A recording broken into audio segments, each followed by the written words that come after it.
Natalie Holzer tak melupakan sosok mendiang Vanessa Angel yang membantunya saat pertama kali kabur dari rumah Sule. Semenjak bercerai dengan komedian Sule, Natalie Holzer banyak menerima pekerjaan baik di layar kaca ataupun YouTube para artis. Biasanya, ia dan rekan-rekan artis akan saling berkolaborasi. Kali ini, Natalie Holzer diketahui melakukan kolaborasi bersama Fuji adik ipar Vanessa Angel.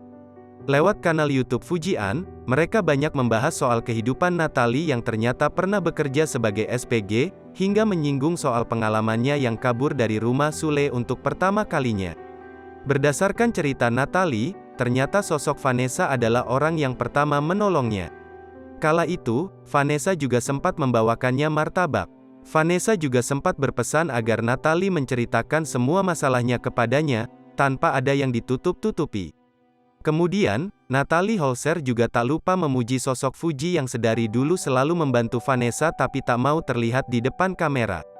Percakapan Natalie dan Fuji yang diunggah ulang oleh akun TikTok @octavianaa ini, mendapat berbagai macam respon.